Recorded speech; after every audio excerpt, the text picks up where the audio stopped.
If you're questioning a lot of things right now, I don't know what I'm doing either.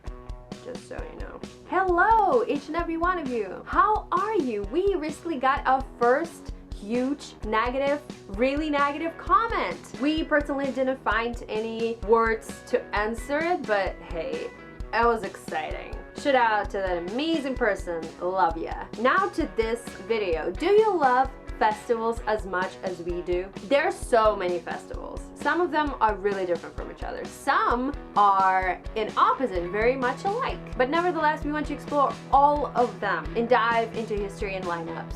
So today, at the very last day of summer 2016, we want to tell you about one of the biggest and one of the latest summer festivals. This video is about Reading and Leeds. But here we're mainly going to focus on Reading just because we know a little bit more about it. The Reading and Leeds music festivals are a pair of annual rock festivals that take place in Reading and Leeds in England on the Friday, Saturday and Sunday of the August bank holiday weekend. By the way, we still can't really figure out about the whole bank holiday weekend thing, even after reading Wikipedia about it. Some Brits out there, let us know what it's all about. Explain it to us.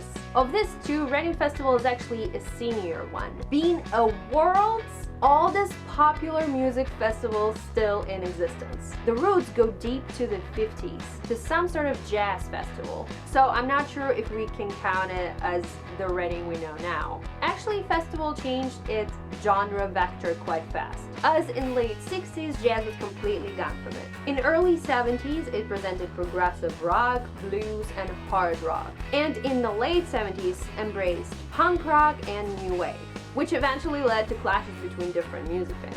It was fixed by moving punk and new wave to the first day and leaving the weekend for more traditional rock and heavy metal acts. Something very defining happened in the years 1984-1985. The political situation in the region changed, and the festival was completely banned from every possible venue, which resulted in the rise of Glastonbury Festival, which covered the gap. In early 90s, lineups of the festivals became almost completely goth and indie centered. That alienated much of the traditional fan base and saw attendances plummet. In 1992, Nirvana played what was to become their last UK concert. That live performance later was released as a DVD and the live album at Reading. Over the next few years, the festival continued to grow as the popularity of the outdoor festivals increased heavily. Britpop and indie began to dominate along with the traditional rock and heavy metal acts.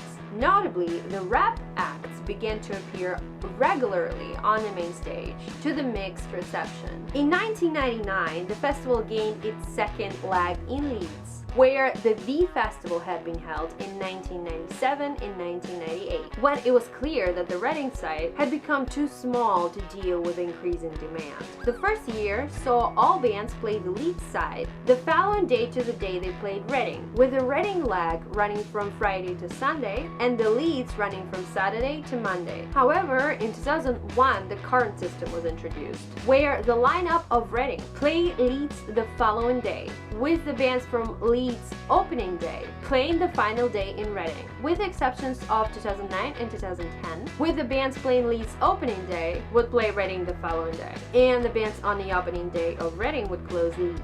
So between years 2000 and 2010, Reading was selling out with hours and sometimes minutes, especially in the year of Glastonbury Gap. Leeds Festival was successful too, but almost never sold out. After reading brief history through the years, I may come to a conclusion that the reason behind it is very simple. Weather. Leeds experiences heavy rains and floods way more often than Reading does.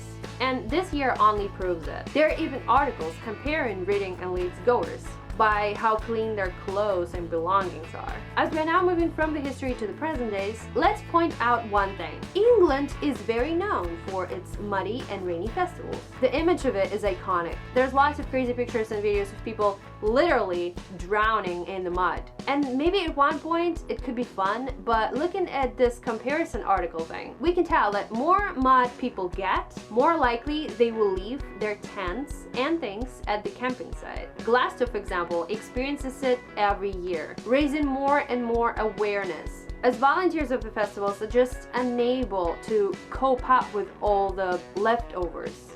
Same problem we can see here. People just don't want to carry dirty tents and wellies all the way home. They just decide to leave it. We asked our friend Holly, who attended Reading this year, what she liked and disliked the most. And she strongly pointed out that even at relatively clean and dry Reading, people left loads of belongings behind. Personally, it's quite hard to understand because we've never been to a British festival, but in Europe, people don't really do it. Even at a week-long Sziget festival, where you experience all kinds of weather, it doesn't seem to be such a huge problem. Can dirt be the only one reason of such behavior though? I don't really think so. Now I will quickly describe all the stages and then move to the performances of this year. The festival typically has the following stages. The main stage, which has major rock, indie, metal and alternative acts. NME Radio 1 stage with less known acts, building up to an alternative headline act. Dance Stand with dance music, Lock Up stage with underground punk and hardcore acts. Festival Republic stage, formerly known as the Carling stage, where acts with less popular appeal perform. One extra stage, new stage from 2013, with hip-hop, R&B and rap artists. Alternative tent with comedy and cabaret acts, as well as DJs. BBC Introducing stage with typically unsigned or just not well-known acts. Formerly known as a Top Man unsigned stage at the Leeds Festival. Thanks to the modern technologies, we ourselves were able to witness 2 of these stages. There were live streams of the main stage and the Anime Radio 1 stage on BBC website, and they had almost every act streamed, which was completely awesome. So when some people were camping, we had a chill down weekend in front of our computers. As you can see in this year's lineup, there are a lot of familiar names and names that we were extremely excited about. So let's follow Lee's lineup, mostly because of the fact that we just wanted to build up to our favorite performance. It's quite funny how this year's lineup is very similar to the one of 2013. Even some of the headliners like Biffy Clyro and Skrillex continuing in Jack U. You can also see how some bands raised up in this chart. So the first day of Leeds and last day of Reading brought us shows from Biffy Clyro. They ended both with fireworks, kinda a little bit cheesy.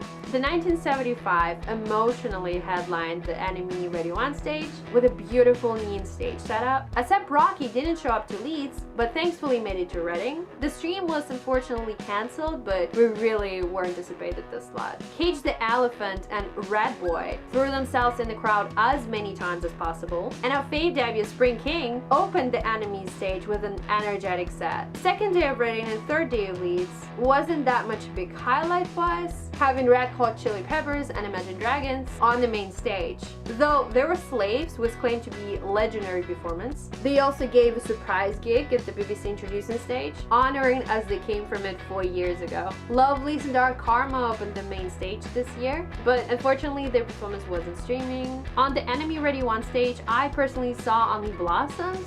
They were really good, also Can't Get Over the Beautiful Guitars. Tudor Cinema Club were headlining with their new album. We saw them perform this year, so I suppose it was a good set. And now to the first day of Reading and the second day of Leeds. Let's take a deep breath here first.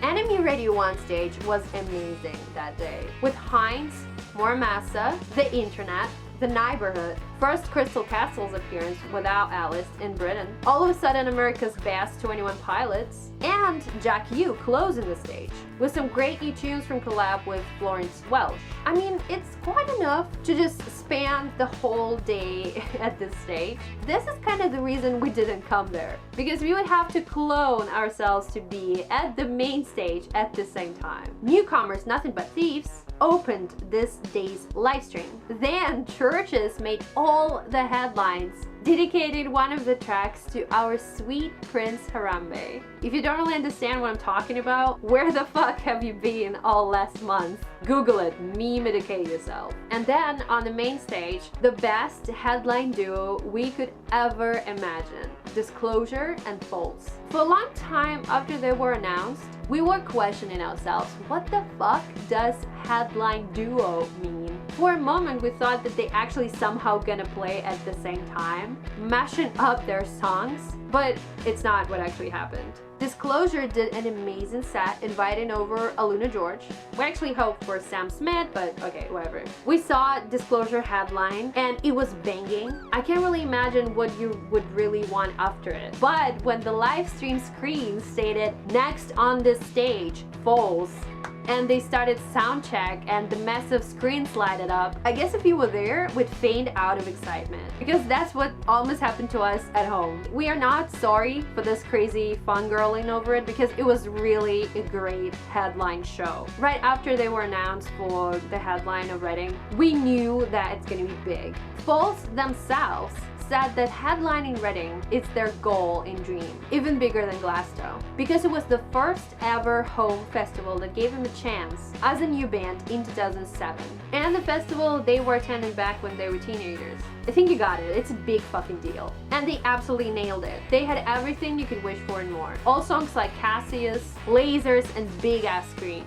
The ones they had at their Triumph solo gig at Wembley Arena earlier this year. Also confetti and fire cannons. Spits of fire and rhythm of Inhaler song were the sickest view. Literally have no words to describe it. Also about this Disclosure / Foals thing, Guy from Disclosure actually teamed up with Jack from Foals, and it was something that I've never seen before. This set was just too much. I rewatched it the next day and it was still too much. After non-stop touring for more than a year, I'm surprised that they still have strength to pull off something like that. I'll probably stop here. We told you about history, camping, and lineups. You can guess that the food and drinks were twice as expensive there. The tickets for the next year went on sale a couple of days ago, so you might still catch them. Don't buy tickets from unauthorized resellers. Don't be a fool. Real tickets are expensive, but at least they guarantee you the actual access to the festival. If you like us and you don't have money, but you live in the UK or Europe, you can try and volunteer in this festival through Oxfam. That's what our friend Elias did. This fucker not only got to Reading, but to the End of the Road Festival and Festival. So if you can, you better try this option. It's gonna be big saving for you.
The night, as you can see, has come, but don't be sad. Listen to new music, travel the world with your friends, and peace up.